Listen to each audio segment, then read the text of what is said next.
사랑 많으시고 자비로우신 하나님 아버지, 오늘도 우리와 함께 해주심을 감사합니다.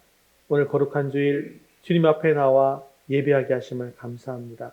주님 앞에 나온 백성들을 긍휼히 여겨 주시옵시고 한없는 하늘의 축복과 은혜를 더하여 주옵소서.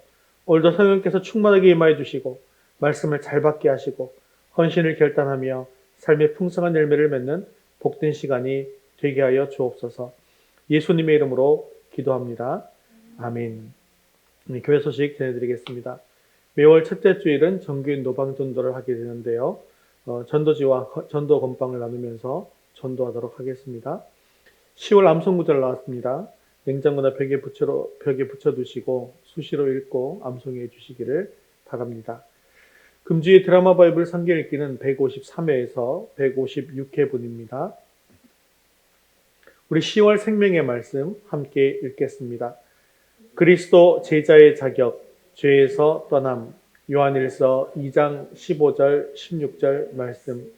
이 세상이나 세상에 있는 것들을 사랑하지 말라. 누구든지 세상을 사랑하면 아버지의 사랑이 그 안에 있지 아니하니, 이는 세상에 있는 모든 것이 육신의 정욕과 안목의 정욕과 이생의 자랑이니 다 아버지께로부터 온 것이 아니요 세상으로부터 온 것이라. 요한일서 2장 15절 16절 말씀. 아멘. 이제 우리 시선을 하나님께로 올려드리겠습니다. 사도신경 하시겠습니다. 전능하사 천지를 만드신 하나님 아버지를 내가 믿사오며 그 외아들 우리 주 예수 그리스도를 믿사오니, 이는 성령으로 잉태하사 동정녀 마리아에게 나시고 본디오 빌라도에게 고난을 받으사 십자가에 못 박혀 죽으시고 장사한 지 사흘 만에 죽은 자 가운데서 다시 살아나시며 하늘에 오르사 전능하신 하나님 우편에 앉아 계시다가 저리로서 산 자와 죽은 자를 심판하러 오시리라. 성령을 믿사오며 거룩한 공예와 성도가 서로 교통하는 것과 죄를 사하여 주시는 것과 몸이 다시 사는 것과 영원히 사는 것을 믿사옵나이다. 아멘. 오늘도 우리의 찬양과 영광을 받으실 하나님께 주기도문 하시면서 찬양하도록 하겠습니다.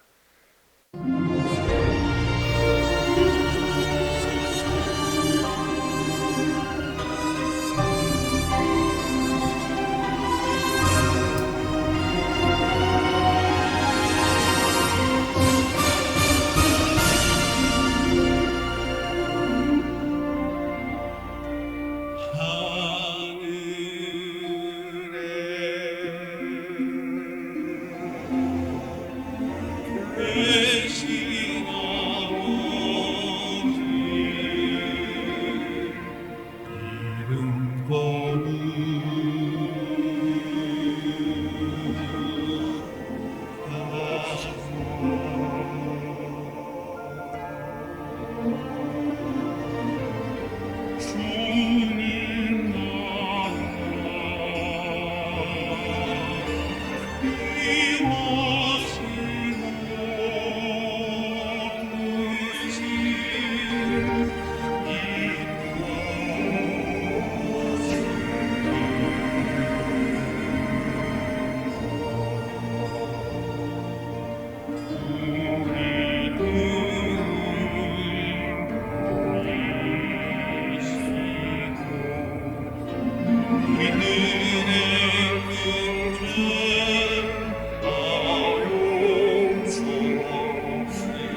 내가 먼저 손 내밀지 못하고 내가 먼저 용서하지 못하고 내가 먼저 웃음 주지 못하고 이렇게 머뭇거리고 있네. 내가 먼저 손 내밀기 원했고 내가 먼저 용서하길 원했고 내가 먼저 웃음 주길 원했네. 나는 어찌된 사람인가.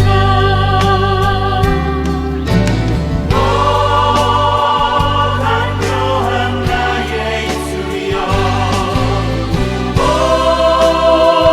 더러운 나의 마음이여 왜 나의 입은 사랑을 말하면서 왜 나의 맘은 화해를 바라면서 왜 내가 먼저 져줄 수 없는가. 왜 내가 먼저 손해볼 수 없는가. 오늘 나는 오늘 나는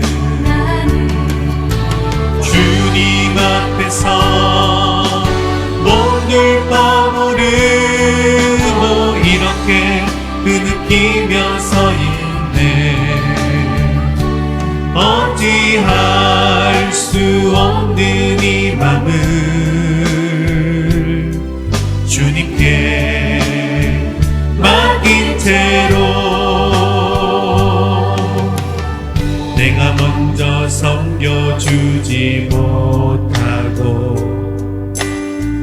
내가 먼저 이해하지 못하고 내가 먼저 높여주지 못하고 이렇게 고집 부리고 있네. 그가 먼저 섬겨주길 원했고 그가 먼저 이해하길 원했고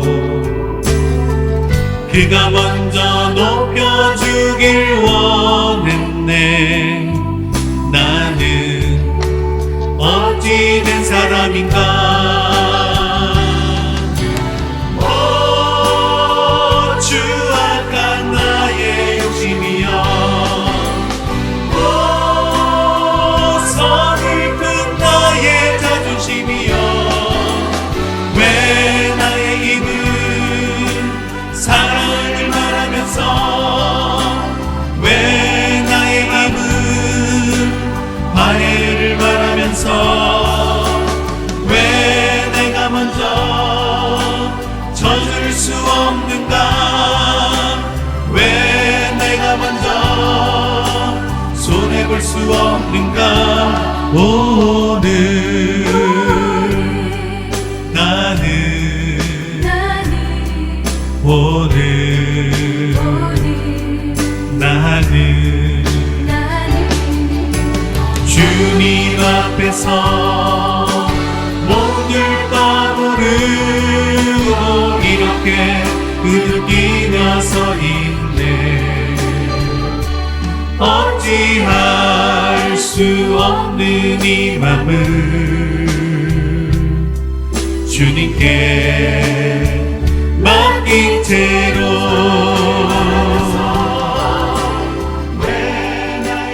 이 시간 우리 예배를 위해서 한 목소리로 같이 기도하겠습니다.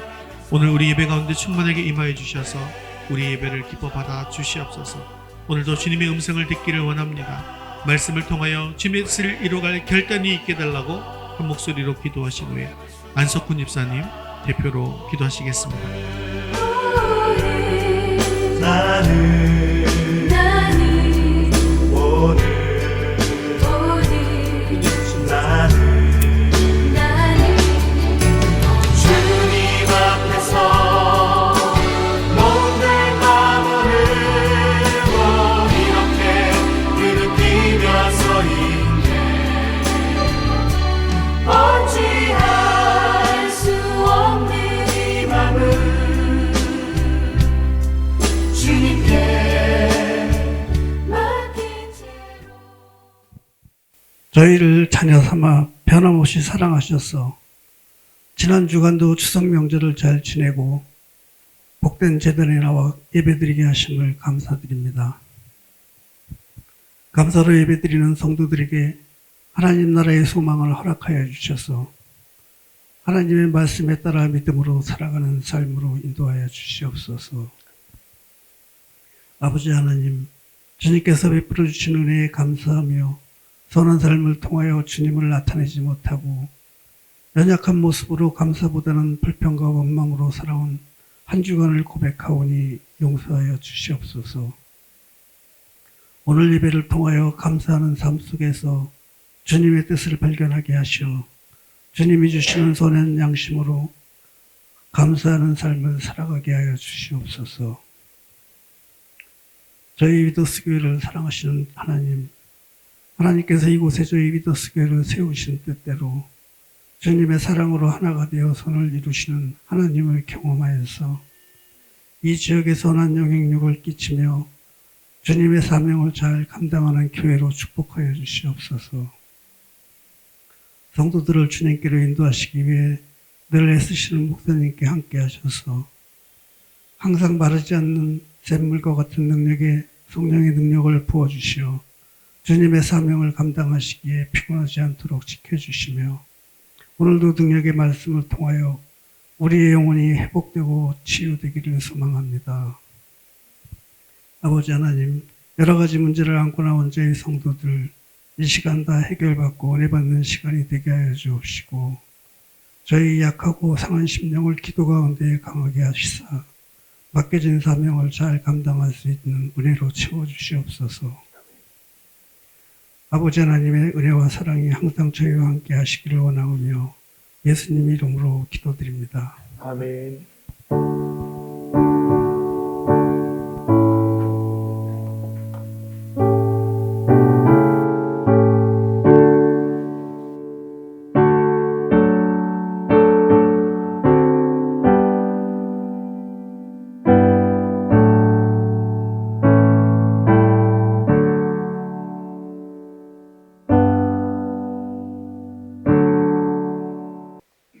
오늘 하나님 말씀은 느헤미야 5장 1절에서 19절까지 말씀입니다. 느헤미야 5장 1절에서 19절까지 말씀 구약성경 732면에 있습니다. 제가 한 절 읽고 여러분 한 절 읽고 교독에서 함께 읽고 마지막 절 함께 읽도록 하겠습니다. 그때의 백성들이 그들의 아내와 함께 크게 부르짖어 그들의 형제인 유다 사람들을 원망하는데 어떤 사람은 말하기를 우리와 우리 자녀가 많으니 양식을 얻어 먹고 살아야 하겠다 하고 어떤 사람은 말하기를 우리가 밭과 포도원과 집이라도 저당 잡히고 이 흉년에 곡식을 얻자 하고 어떤 사람은 말하기를 우리는 밭과 포도원으로 돈을 빚내서 왕에게 세금을 바쳤도다. 우리 육체도 우리 형제의 육체와 같고 우리 자녀도 그들의 자녀와 같거늘 이제 우리 자녀를 종으로 파는도다. 우리 딸 중에 벌써 종된 자가 있고 우리의 밭과 포도원이 이미 남의 것이 되었으나 우리에게는 아무런 힘이 없도다 하더라.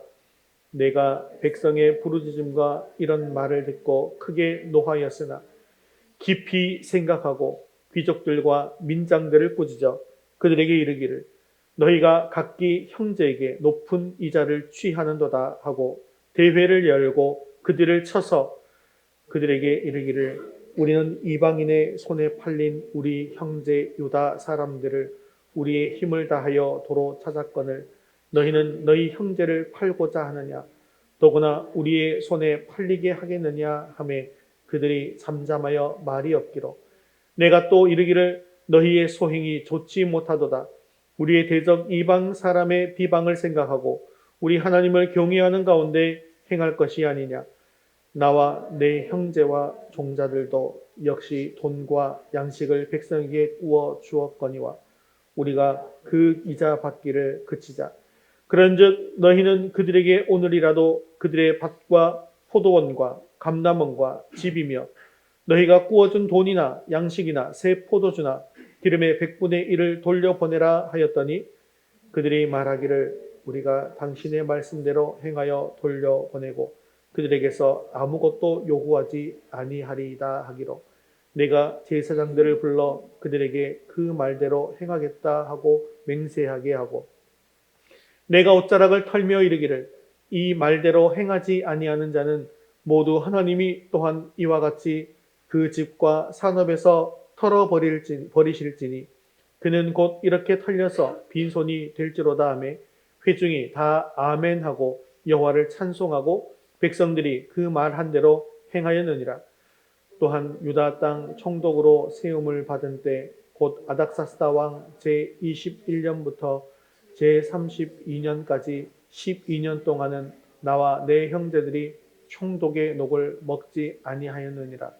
나보다 먼저 있었던 총독들은 백성에게서 양식과 포도주와 또 은 40세계를 그들에게서 빼앗았고 또한 그들의 종자들도 백성을 압제하였으나 나는 하나님을 경외함으로 이같이 행하지 아니하고 도리어 이 성벽 공사에 힘을 다하며 땅을 사지 아니하였고 내 모든 종자들도 모여서 일을 하였으며 또 내 상에는 유다 사람들과 민장들 150명이 있고 그 외에도 우리 주위에 있는 이방 족속들 중에서 우리에게 나아온 자들이 있었는데 매일 나를 위하여 소 한 마리와 살진 양 6마리를 준비하며 닭도 많이 준비하고 열흘에 한 번씩은 각종 포도주를 갖추었나니 비록 이같이 하였을지라도 내가 총독의 녹을 요구하지 아니하였음은 이 백성의 부역이 중함이었더라. 함께 읽겠습니다. 내 하나님이여 내가 이 백성을 위하여 행한 모든 일을 기억하사 내게 은혜를 베푸시옵소서. 아멘. 자, 오늘은 마귀의 외부적인 공격을 하나님의 능력으로 잘 이겨낸 유다 사람들이 다시 성벽 재건 공사를 하는 도중에 일어난 또 다른 사건을 우리에게 보여주고 있습니다. 이 사건은 유다 백성들 중에 경제적으로 궁핍해진 사람들이 더 이상 견딜 수가 없어서 부유한 유다 사람들을 원망한 그런 사건입니다. 마귀의 공격을 이기는 유다 백성들은 겉으로 볼 때 하나가 되어서 잘 협력하는 것처럼 보였습니다. 지금까지 사마리아 사람들의 강력한 도전에도 불구하고 그들은 한 마음이 되어서 최선을 다해 성벽 재건에 동참하고 있었기 때문입니다. 그런데 하나님께서는 겉으로 드러난 모습만 보고 계신 것이 아니었습니다. 지금 이스라엘 백성 공동체 안에는 또 다른 심각한 문제가 숨어 있었는데요. 이제서야 이것이 하나님을 통해서 드러나게 된 것이죠. 그들은 외형적인 예루살렘 성벽만 무너져 있었던 것이 아니었습니다. 지금 이스라엘 백성 공동체 안에는 또 다른 심각한 문제가 숨어 있었는데요. 그들의 내면적인 이 신앙 공동체 자체가 무너져 있었던 것이죠.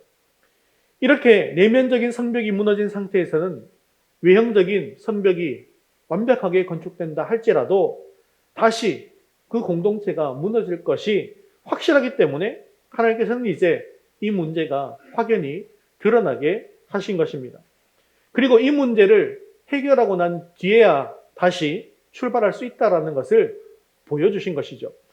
오늘 말씀을 통해서 우리 교회 공동체 안에서 정말로 중요한 것이 무엇인지를 볼 수 있는 시간이 될 수 있기를 바랍니다.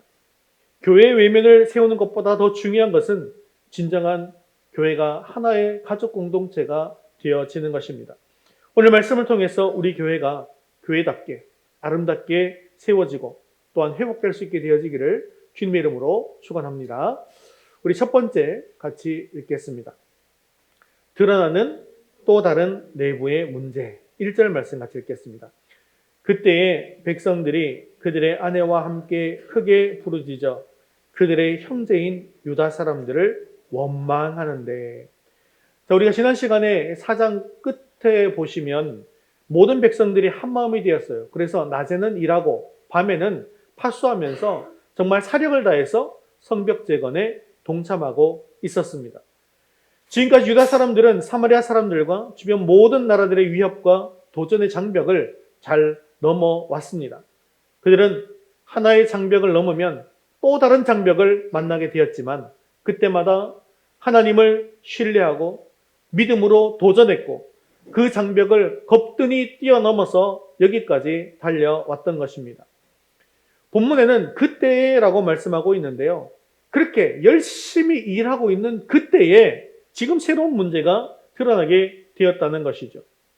이 새로운 문제는 지금까지 말없이 묵묵하게 협조하면서 하나가 되어서 일을 담당했던 백성들이 갑자기 원망과 불평을 쏟아내기 시작한 것입니다. 그것도 그들의 아내와 함께 나와서 크게 부르짖어서 그들의 형제인 유다 사람들을 원망하고 있습니다. 여기 나오는 유다 사람들이라고 하는 것은 보통 유다 사람들을 뜻하는 것이 아니라요, 부유한 유다 사람들을 의미합니다. 즉 가난한 유다 사람들이 부유한 유다 사람들을 향해서 원망을 시작한 것입니다. 그들의 원망이 어떤 원망이었냐면 우리 2절 말씀 같이 읽겠습니다. 어떤 사람은 말하기를 우리와 우리 자녀가 많으니 양식을 얻어먹고 살아야 하겠다 하고, 자, 첫 번째 원망은 식량난에 관한 문제였습니다. 가족들은 너무나 많이 있는데 양식이 없으니 구걸하여서 얻어먹고 살아야 하겠다라는 말입니다. 그러니까 지금 당장 먹을 양식이 없을 정도로 빈곤한 그런 빈곤층이 생기게 됐다라는 것이죠. 이 문제의 직접적인 원인은 3절에 나온 말씀처럼 흉년이 들었기 때문입니다. 그러나 그들에게 양식이 없었던 것은 단지 흉년 때문만은 아니었다는 것이죠. 그것을 보여주는 표현이 바로 그들의 형제인 유다 사람들이라는 표현입니다. 오늘 본문 속에 이 형제라는 단어가 8번이나 반복되어서 나오고 있는데요. 그들에게 양식이 없었던 것은 단지 흉년 때문이 아니라 그들의 형제인 유다 사람들이 자신들이 가진 양식을 가난한 형제들을 위해서 나누지 않았기 때문이라는 것이죠. 부자들의 집에는 양식이 풍부했기 때문에 흉년이 들었다 하더라도 어려움이 없었습니다. 하지만 그들의 마음에는 가난한 형제들을 돕고 싶은 그런 마음이 전혀 없었습니다. 그런데 그것은 결코 하나님께서 원하시는 것이 아니죠. 하나님의 법에도 추수를 할 때 어떻게 하게 되어 있습니까? 밭이 있으면 밭에 네 귀퉁이는 수확을 하지 않습니다. 왜냐하면 그 네 귀퉁이에 남아있는 것을 가난한 백성들이, 가난한 형제들이 수확해서 먹을 수 있도록 해야 하기 때문이죠. 그리고 또한 수확을 하다가 땅에 떨어진 이삭들, 이런 이삭들은 결코 죽지 않았습니다. 왜냐하면 그 떨어진 것을 가난한 백성들이, 가난한 형제들이 그것을 먹고 살아야 하기 때문이죠. 지금도 이스라엘은 이런 풍습이 아직도 남아 있습니다. 그래서 이스라엘의 안식일이 되면 가게 문을 다 닫아야 하잖아요. 그래서 금요일 저녁 해지기 전에 안식일이 시작되는데, 안식일이 시작된다라고 하면 가게가 문을 닫을 때 이 과일 가게나 이런 가게들 어떻게 하냐면요, 그 중에서 좀 안 좋은 과일들이 있잖아요. 그런 과일들은 바깥에 내어놓고 그리고 셔터를 내리고 문을 닫습니다. 그런데 그렇게 한 이유가 뭐냐면 그것을 살 수 없는 가난한 분들이 계시잖아요. 그분들이 와서 그것을 가져가서 먹을 수 있도록 아직도 그것을 하고 있는 것이죠. 그런데 우리 생각에는 그렇게 바깥에 내어놓으면 모든 사람, 어떤 사람이, 일찍 온 사람이 다 가져갈 것 같은데 또 그렇지 않습니다. 이게 섬김의 마음이라고 하는 것이 가난한 사람들의 필요를 채우기 위해서 가지고 있는 사람들이 그렇게 내어놓는 것이잖아요. 그러면 가난한 사람들도 마찬가지예요. 나 말고 다른 가난한 사람들이 필요가 무엇인가를 생각해 보면 내가 먹을 만큼만 가져가고 내가 필요한 만큼만 가져가고 남겨두면 또한 그 사람들이 가져갈 수 있도록 하는 것. 사실 이것이 바로 하나님의 법이라는 것이죠. 그런데 부유한 유다 사람들이 자기가 가지고 있는 양식을 가난한 형제들에게 나누지 않으니까 3절에 보면 가난한 사람들은 밭과 포도원과 집이라도 저당 잡히고 곡식을 얻으려고 했습니다. 먹을 것이 없는 가난한 사람들은 결국 형제인 부자 유다 사람들에게 땅과 집을 저당 잡히고 곡식이나 돈을 빌렸던 것이죠. 그러다 보니까 이자가 늘어나게 되어집니다. 더욱더 살기가 어려워지는 것이죠. 근데 그뿐만 아니라 사절에 보면 페르시아 왕에게 세금까지 바쳐야만 했습니다. 당시 페르시아 제국에 바쳤던 세금은 흉년이 왔다고 해서 결코 감해주지 않았습니다. 할 수 없이 그들은 자기 밭과 포도원으로 또 빚을 내어서 세금을 계속 바쳤던 것이죠. 이렇게 빚을 낳고 그렇게 결국 그들은 절대 빈곤층으로 먹을 것도 없는 거지꼴이 되고 만 것입니다. 5절 말씀도 계속해서 같이 한번 읽어볼까요? 5절입니다. 우리 육체도 우리 형제의 육체와 같고 우리 자녀도 그들의 자녀와 같거늘 이제 우리 자녀를 종으로 파는도다. 우리 딸 중에 벌써 종된 자가 있고 우리의 밭과 포도원이 이미 남의 것이 되었으나 우리에게는 아무런 힘이 없도다 하더라. 결국 그들은 빚을 갚기 위해서 자기의 자녀를 종으로 팔아야만 하게 되었습니다. 그들의 딸들 중에는 벌써 종이 된 자가 있다라고 말합니다. 딸을 종으로 판다라고 하는 것은 첩으로 파는 것을 의미하는 것이죠. 정말로 비극적인 상황이 발생하게 된 것입니다. 그들의 밭과 포도원은 이미 남의 것이 되었고 그들에게는 아무런 힘도 없게 되며 경제적인 파산 상태에 이르게 된 것이죠. 그럼에도 불구하고 부유한 유다 사람들은 이러한 기회를 통해서 가난한 사람들의 재산을 빼앗을 뿐만 아니라 그들의 자녀까지도 종으로 부려먹고 있었던 것입니다. 그래서 그들에게 뭐라고 원망합니까? 우리 육체도 우리 형제의 육체와 같고 우리 자녀도 그들의 자녀와 같거늘 이라고 얘기합니다. 우리가 참된 형제 자매라고 한다면 우리가 참된 가족 공동체라고 한다면 어떻게 이렇게 할 수가 있느냐라는 것입니다. 즉 너희들은 우리의 참된 가족 공동체가 아니라는 것이죠.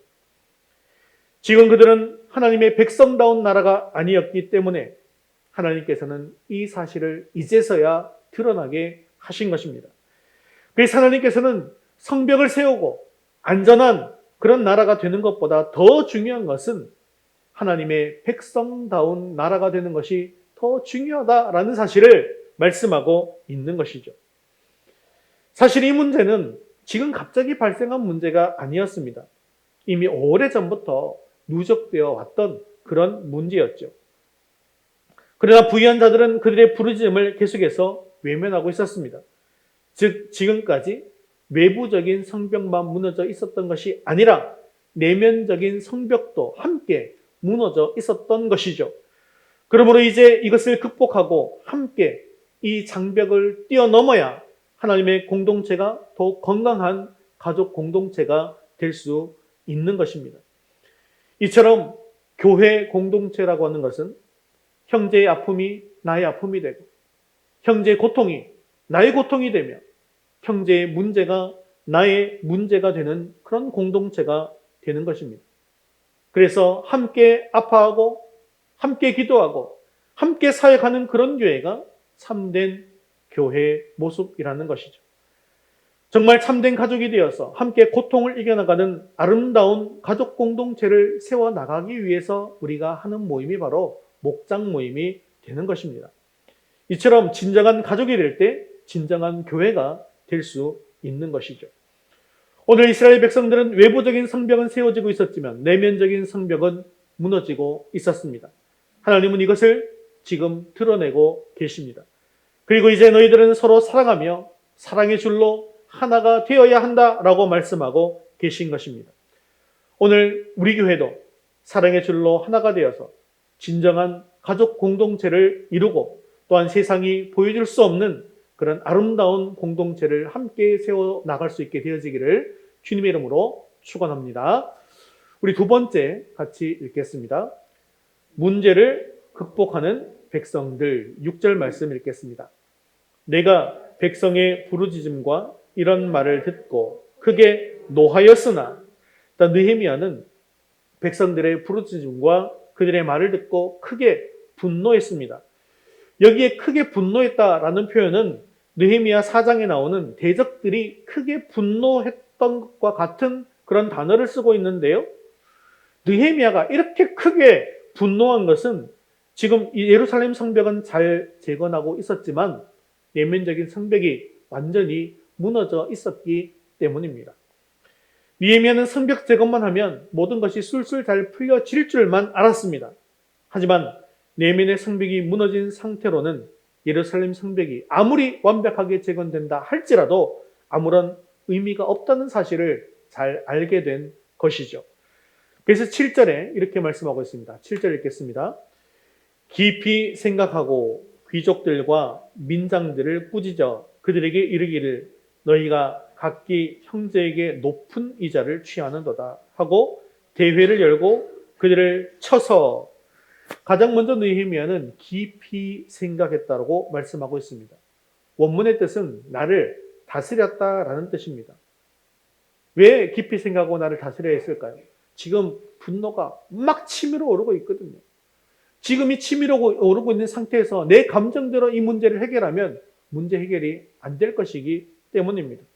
그래서 분노가 치밀어 오른다고 해서 감정적으로 처리하지 않고 감정을 잘 통제했다라는 뜻입니다. 그리고 깊이 생각했다라는 것에는요, 단단히 작정했다라는 뜻도 포함되어 있습니다. 이렇게까지 하지 않으면 안 될 만큼 이 문제를 해결하는 것은 매우 어려운 일이었다는 것이죠. 왜냐하면 지금 느헤미야가 꾸짖어야 할 대상이 누구냐 하면 당시 귀족들과 민장들이었기 때문입니다. 이들은 당시 유다의 지도층 인사들이죠. 그들의 지지와 협조가 없으면 느헤미야는 모든 것이 어려워질 수밖에 없습니다. 그래서 그는 깊이 생각해야만 했던 것이죠. 그렇게 깊이 생각하고 기도한 가운데 결국 느헤미야는 그들과 충돌하기로 결정합니다. 어떻게 하면 무난하게 해결할 수 있는가? 그것을 먼저 생각하지 않았습니다. 어떤 길이 더 안전한가라고 생각하지도 않았습니다. 느헤미야에게 있어서 중요한 것은 어떤 길이 하나님 앞에서 옳은 길인가 하는 것이었습니다. 그래서 그들과 정면 충돌하기로 선택한 것입니다. 느헤미야는 먼저 귀족들과 민장들을 향해서 너희가 각기 형제에게 높은 이자를 취하는도다 라고 꾸짖었습니다. 그리고 대회 자리에서 그들을 그 자리에서 쳤습니다. 이렇게 한 목적이 무엇일까요? 그것은 바로 그들의 잘못을 공개적으로 처리하고 그들의 회개를 공개적으로 받아내겠다라고 하는 뜻입니다. 이것을 통해서 불만과 원망으로 가득한 백성들의 마음을 위로하고 다시 모두가 같은 마음으로 회복시키려고 하는 뜻이 있다는 것이죠. 그래서 느헤미야는 이들을 향해서 세 가지 잘못을 지적합니다. 그리고 세 가지 대안도 함께 제시합니다. 먼저 7절의 느헤미야는 그들이 각기 형제들에게 높은 이자를 받아 챙긴 문제를 책망합니다. 하나님의 백성에게는 하나님의 백성다운 원칙이 있어야 한다는 것이죠. 그것은 이방인들에게 빌려준 돈에 대해서 이자를 받을 수 있지만 같은 이스라엘 형제들에게는 재상 증식을 위한 고리 대금은 금지되어 있었다는 것이죠. 그러니까 지금 그들이 형제에게 높은 이자를 받은 것은 하나님의 법대로 한 것이 아니라 세상적인 방법대로, 세상적인 가치관대로 형제를 대하고 있었다는 것이죠. 세상과 다른 하나님의 나라를 보여준 것이 아니라 세상과 다를 바가 없는 그런 공동체를 만들어가고 있었던 것입니다. 이런 상태에서 예루살렘 성벽 재건은 아무런 소용이 없다는 것이죠. 우리 8절 말씀도 계속해서 같이 한번 읽어보겠습니다. 그들에게 이르기를 우리는 이방인의 손에 팔린 우리 형제 유다 사람들을 우리의 힘을 다하여 도로 찾았거늘 너희는 너희 형제를 팔고자 하느냐 더구나 우리의 손에 팔리게 하겠느냐 하매 그들이 잠잠하여 말이 없기로. 두 번째 책망은 그들의 형제를 종으로 팔았던 문제이죠. 사실 느헤미야는 우리 형제 유다 사람들을 해방시키기 위해서 힘을 다해서 헌신한 사람입니다. 왜냐하면 그것이야말로 자신의 의무라고 생각했기 때문이죠. 좀 더 내가 힘을 가지고 있는 내가 힘이 없는 형제들을 어려움에서 건져내 주는 것이 자기의 당연한 의미이고 사명이다라고 생각했던 것입니다. 그런데 지금 귀족들과 민장들은 오히려 동족들을 종으로 팔고 있지 않습니까?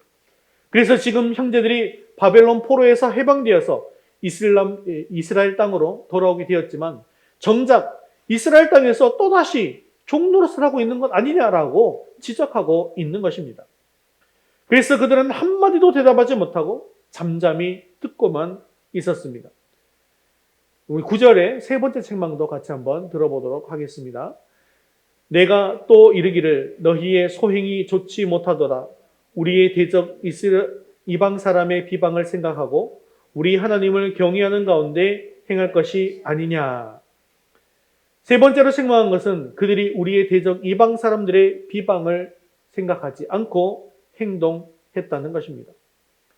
그들의 마음속에는 하나님을 경외하는 마음도 없었고 이방인들에게 어떤 평가를 받을 것인가에 대해서는 아무런 생각도 없었던 것입니다. 여러분, 교회가 교회답지 못할 때 어떤 일이 벌어질까요? 그것은 바로 세상 사람들에게 비방을 받고 비난을 받게 된다라는 것이죠. 만약에 그렇게 된다고 한다면 우리가 복음을 전할 때 복음을 능력 있게 전할 수 있게 되겠습니까? 만일 우리 교회가 이 반월동 지역에서 굉장히 치탄받고 욕을 받는 교회라고 한다면 우리가 오늘도 띠를 띠고 전도지를 들고 나아가서 복음을 전할 텐데 하나님은 당신을 사랑하십니다라고 막 했는데 너희 교회는 사랑이 없는 교회라며 라고 이렇게 한다면 복음이 전해지겠습니까? 아니라는 것이죠. 그러므로 우리는 항상 나의 명예보다 하나님의 명예를 먼저 생각하면서 내 삶을 살 때 하나님 앞에 부끄럽지 않은 그런 삶을 살아야 한다는 것이죠.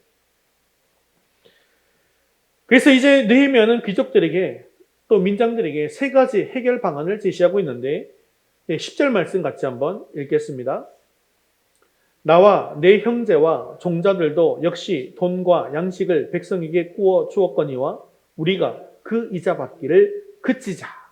제일 먼저 제시한 방법은 이자 받는 것을 이제는 그만두자라는 것입니다. 여기서 느헤미야는 자신뿐만 아니라 자기의 가족들과 종자들까지 돈과 양식을 백성에게 구워준 것이 있음을 고백합니다. 그리고 우리가 그 이자 받기를 그치자라고 제안하고 있는 것이죠. 여기서 그는 우리가라는 주어를 쓰고 있는 것에 주목해야 합니다. 이것은 단지 너희만 이자 받기를 그쳐라 라고 하는 것이 아니라는 것이죠. 나도 이자 받기를 중단하겠다라는 것입니다. 여기서 그는 자신도 이 문제에 포함되어 있음을 솔직하게 인정하고 겸손하게 그들에게 권면하고 있는 것이죠. 11절 같이 한번 읽겠습니다. 11절입니다. 그런즉 너희는 그들에게 오늘이라도 그들의 밭과 포도원과 감람원과 집이며 너희가 구워준 돈이나 양식이나 새 포도주나 기름의 100분의 1을 돌려보내라 하였더니 두 번째 제안은 지금까지 그들이 빼앗았던 것들을 다 돌려주라는 것입니다. 그들은 지금까지 가난한 사람들의 생필품인 돈이나 양식이나 포도주나 기름을 빌려주면서 그들의 밭과 포도원과 감람원과 집을 다 빼앗아 버렸던 것이죠. 그리고 이런 것들을 빌려주면서 또한 이자까지도 꼬박꼬박 챙겨 먹고 있었던 것입니다. 그래서 그동안 빼앗았던 재산과 이자들을 다 돌려주라는 것이죠. 그런데 여기에 오늘이라도 라는 말씀이 중요합니다. 잘못된 것이 있다면 지금까지 그래왔는데 앞으로 어떡할 거겠어? 할 수 없지. 이것이 아니라 지금이라도 당장 해결해야 한다는 것입니다. 지금 돌아가기엔 너무 늦었다라고 생각해서는 안 된다라는 것이죠. 가장 늦었다라고 생각할 때가 가장 빠를 때입니다. 지금이라도 하나님께서 우리에게 말씀하실 때 지금이라도 결단하면 모든 것은 원점으로 다시 돌아갈 수 있습니다. 그리고 다시 새롭게 시작할 수가 있는 것이죠. 그래서 그들은 느헤미야의 말대로 할 것을 이제 결단하고 있습니다. 12절과 13절 말씀 같이 읽겠습니다. 그들이 말하기를 우리가 당신의 말씀대로 행하여 돌려보내고 그들에게서 아무것도 요구하지 아니하리이다. 내가 옷자락을 털며 이르기를 이 말대로 행하지 아니하는 자는 모두 하나님이 또한 이와 같이 그 집과 산업에서 털어버리실지니 그는 곧 이렇게 털려서 빈손이 될지로다 하며 회중이 다 아멘하고 여호와를 찬송하고 백성들이 그 말한 대로 행하였느니라. 아멘. 그들은 우리가 느헤미야의 말씀대로 행하여 돌려보내고 그들에게 아무것도 요구하지 않을 것을 결단합니다. 느헤미야는 그 말을 듣고 제사장들을 불러서 그들로 하여금 맹세하게 했습니다. 그래서 이 약속은 사람들과의 약속이 아니라 하나님과의 약속이다라는 것을 분명하게 보여주었죠. 그리고 이 맹세를 어길 경우에 하나님의 심판이 있을 것이다라는 것을 선포합니다. 제가 늘 말씀드리지만 구약시대에 특히 오히려 멀티미디어가 더 강화되어 있다는 것을 제가 말씀을 드렸죠. 그래서 어떤 그 상징하는 행동들이 있고요. 상징하는 물품들이 있어요. 그래서 그 물품들과 상징하는 행동들을 통해서 이런 일이 나에게 벌어지겠구나 라는 것을 우리가 알 수 있게 되어지는 것이죠. 지금 그래서 느헤미야가 지금 어떻게 하고 있습니까? 옷을 벗어 옷자락을 털고 있는 것입니다. 이것이 무엇을 뜻하는 것이냐 하면요. 지금 이미 내가 받은 축복이 있다 할지라도 먼지 털듯이 그 축복을 탈탈 털어버리겠다라고 하는 것이에요. 그들이 맹세를 어긴다면 하나님의 심판을 받아서 그의 산업이 털려나가고 그들의 손이 빈손이 될 것이다 라는 것을 선포한 것입니다. 그때 모든 회중이 아멘 하고 외쳤습니다. 모든 회중이 다 아멘이라고 한 것은 이제 그들의 마음이 다시 하나가 되었다는 뜻입니다. 여기에 가난한 사람들만 아멘한 것이 아니라 부자들도 아멘으로 화답한 것입니다. 이제 가난한 사람들도 부유한 사람들도 모두 진정한 가족 공동체로 거듭나게 된 것이죠. 그때 그들은 함께 여호와를 찬송했습니다. 서로 원망하고 대적하고 이렇게 했던 그 모임이, 그렇게 모였던 모임이, 그 대회가 지금은 하나님을 찬송하는 모임으로 바뀌게 된 것이죠. 모든 갈등과 문제가 해결되고 이제 정말 진정한 가족 공동체가 되어서 한마음 한뜻으로 하나님을 높이고 예배하는 거룩한 공동체가 된 것입니다. 왜 이렇게 된 것일까요? 하나님의 말씀으로 돌아갔기 때문입니다. 하나님의 말씀 때문에 나에게 손해가 생긴다 할지라도 하나님의 말씀에 순종했기 때문입니다. 교회 안에 갈등이 생길 때 왜 그 갈등의 문제가 해결되지 않는 것일까요? 그것은 바로 하나님의 말씀에 끝까지 순종하지 않기 때문입니다. 말씀을 들으면 말씀을 잘 알기는 알겠어요. 하지만 내 감정이 해결되지 않았기 때문에 순종하지 못합니다. 그래서 공동체 안에서도 계속해서 미움이 존재합니다. 갈등이 존재합니다. 아픔이 존재하게 되는 것이죠. 그러다 보니 공동체 안에서 갈등이 일어날 때 내 감정을 추스르지 못하고 내 자신을 내려놓지 못하고 끝까지 싸우게 됩니다. 교회가 끝까지 싸우면 어떻게 되는가요? 결국 교회 내에서 분열하고 또 세상 사람들의 손가락질을 당하게 된다는 것이죠. 하지만 우리는 하나님의 자녀입니다. 하나님의 백성입니다. 그러므로 먼저 말씀에 순종할 수 있게 되어지기를 바랍니다. 주님의 말씀대로 내가 먼저 손을 내밀고 내가 먼저 손해를 볼 수 있게 되어지기를 바랍니다. 사도 바울은 교회 안에 일어나는 갈등 때문에 세상 사람들에게 비방당하는 고린도 교인들을 향해서 이렇게 말씀하고 있습니다. 고린도전서 6장 7절 말씀 같이 읽겠습니다. 너희가 피차 고발함으로 너희 가운데 이미 뚜렷한 허물이 있나니 차라리 불의를 당하는 것이 낫지 아니하며 차라리 속는 것이 낫지 아니하냐. 오늘 우리 공동체 안에도 깨어진 관계들이 있을 것입니다. 내가 용서할 수 없는 사람들이 있을 수도 있습니다. 하지만 내가 먼저 말씀에 순종해서 먼저 손을 내밀면 하나님이 역사하시는 것을 기억하시기를 바랍니다. 우리 교회가 하나님의 말씀에 순종해서 참된 공동체를 회복하고 진정한 교회의 모습을 회복하여서 하나님 보시기에 아름다운 교회, 참된 예배 공동체로 세워지기를 주님의 이름으로 축원합니다. 우리 세 번째 같이 읽겠습니다. 느헤미야의 섬김의 리더십 14절 말씀 읽겠습니다. 또한 유다 땅 총독으로 세움을 받은 때 곧 아닥사스다 왕 제20년부터 제32년까지 12년 동안은 나와 내 형제들이 총독의 녹을 먹지 아니하였느니라. 자, 여기서 느헤미야는 자기가 어떻게 하나님을 경외함으로 살았는가에 대해서 보여주고 있습니다. 사실 그는 귀족들과 민장들에게 자신이 요구했던 것보다 더 많은 헌신을 했고 더 많은 희생을 한 사람이었습니다. 이것을 통해서 그는 다른 지도자들보다 한 걸음 더 나아가 더 수준 높은 헌신의 삶을 살았던 것이죠. 먼저 느헤미야는 총독으로 재임하던 12년 동안 어떻게 했다고 성경은 기록하고 있습니까?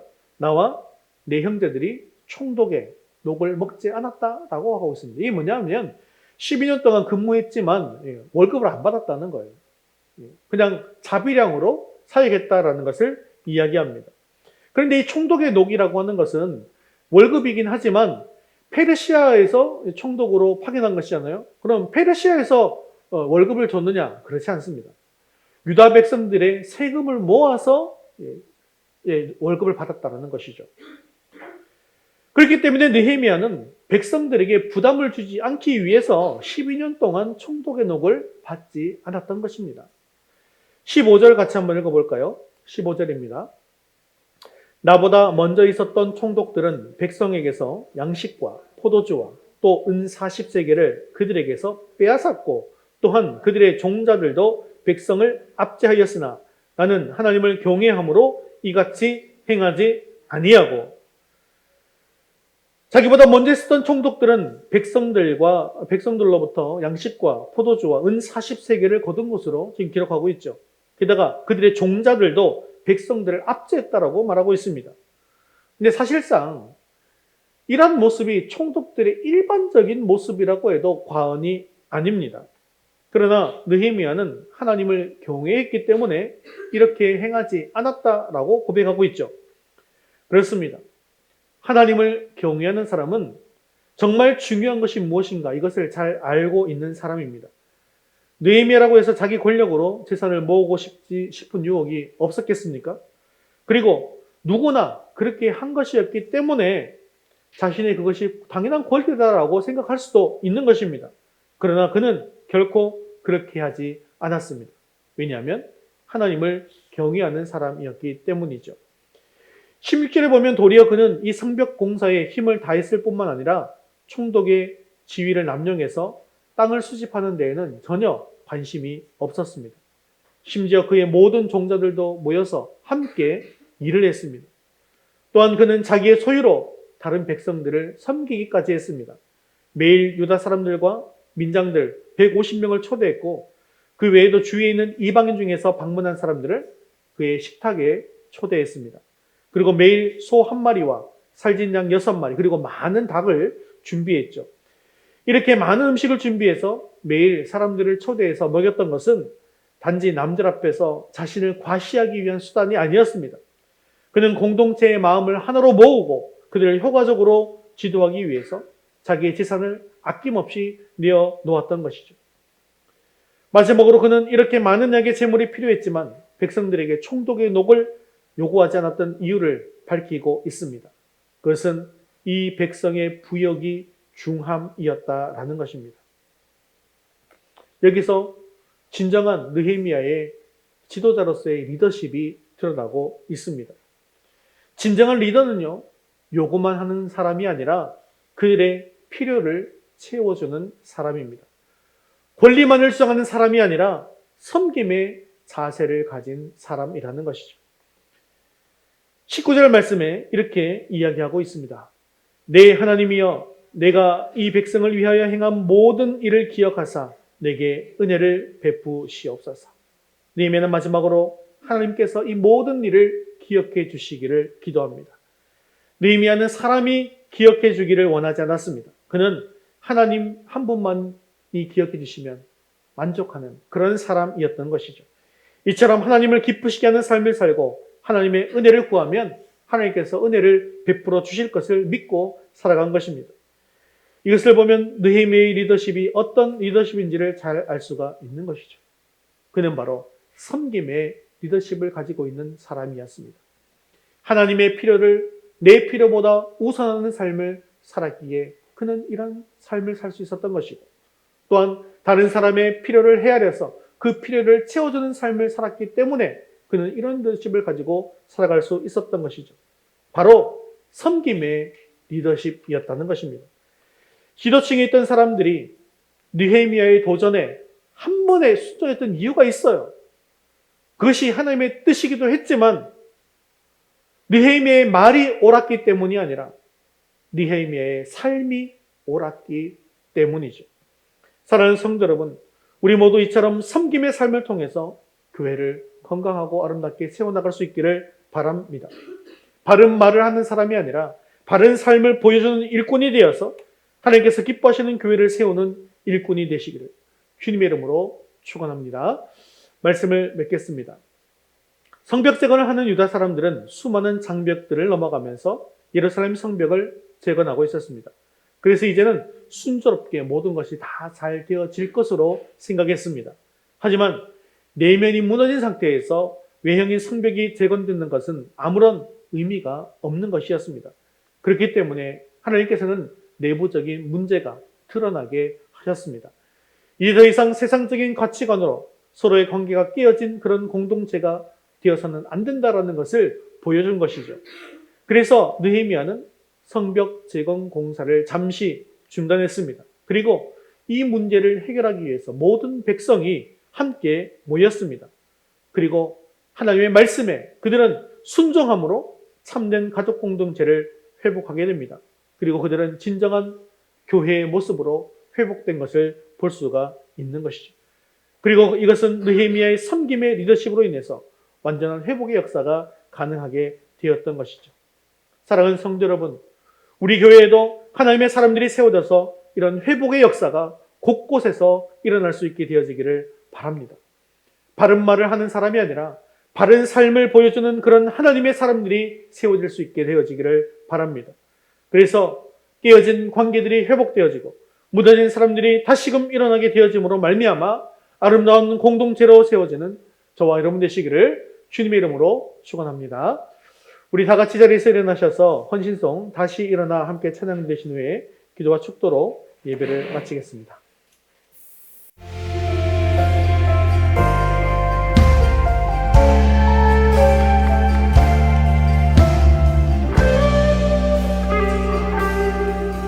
우리 함께 고백합시다. 나는 내 마음의 복음이 흥했던 곳에서 다시 아버지를 만나고 주님 내 마음의 연약한 눈물의 끝에서 또 나를 반겨주시네. 다시 한번 고백하겠습니다. 나는 내 마음의 복음이 흥했던 곳에서 다시 아버지를 만나고 주님 내 마음의 연약한 눈물의 끝에서 또 나를 반겨주시네. 착한 생각했던 그의 부르심 다시 나를 회복해 하시네. 다시 일어나 주의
기도드리겠습니다. 위드 속의 공동체가 형제의 아픔과 고통이 나의 아픔과 고통이 되는 참된 가족 공동체가 되게 하옵소서.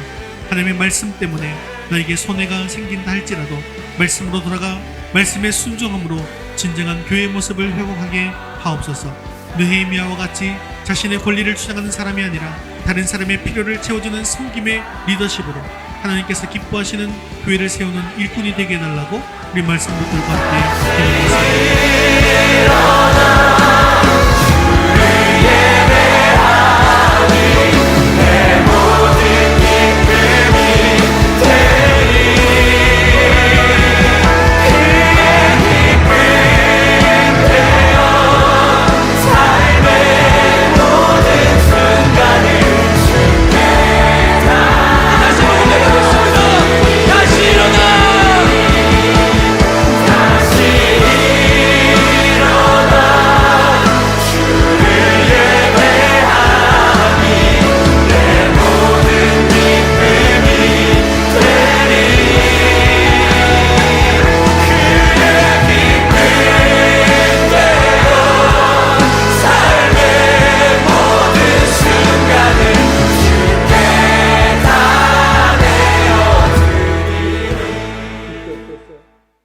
사랑하는 충만하신 자비로우신 하나님 아버지, 오늘도 말씀을 내주심을 감사합니다.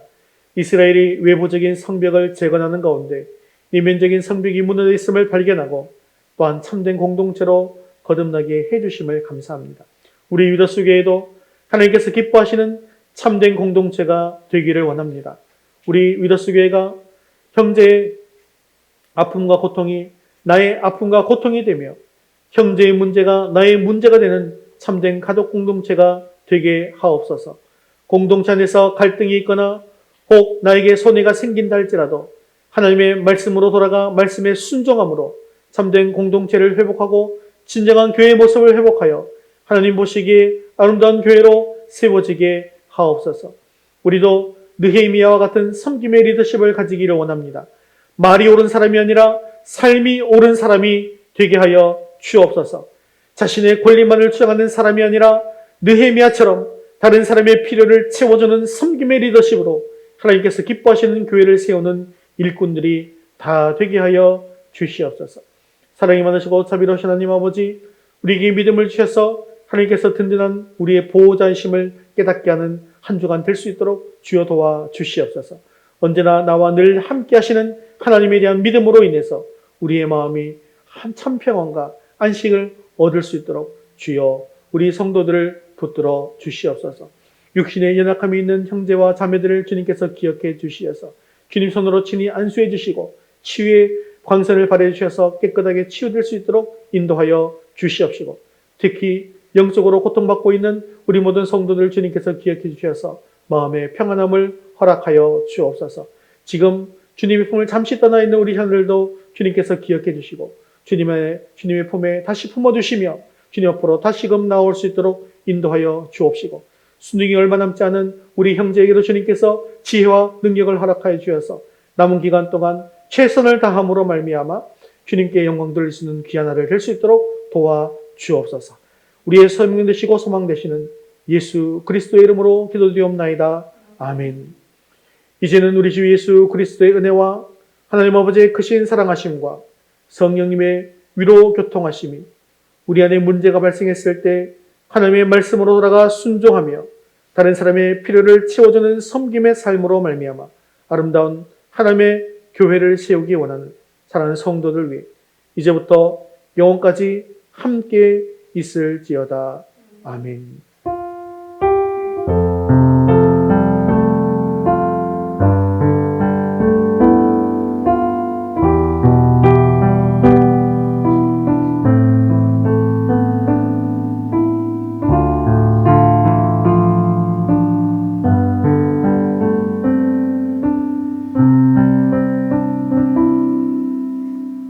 시월 파송 찬양 박수하시면서 주님의 영광 나타나셨네 찬송드리겠습니다. 주님의 영광 나타나셨네. 권능으로 임하셨네. 죽음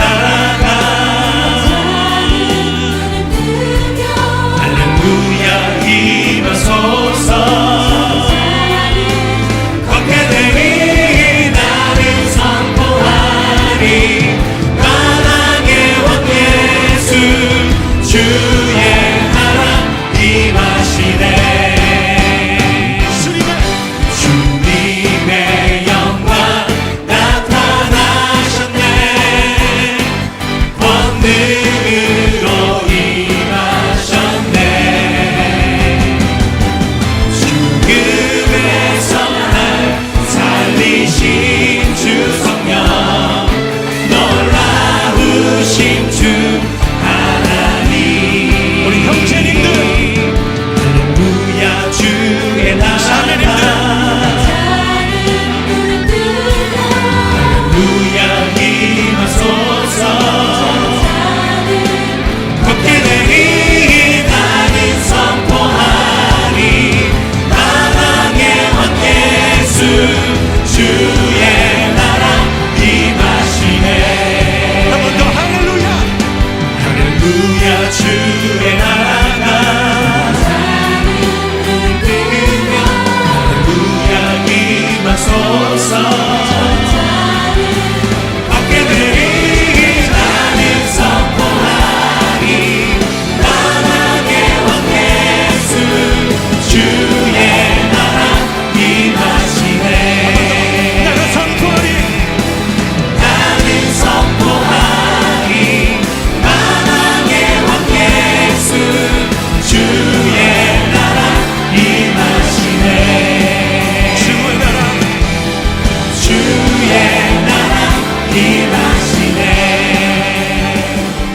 할렐루야. 하나님께 영광의 박수 올리겠습니다. 네, 믿음으로 승리하는 되시길 바랍니다.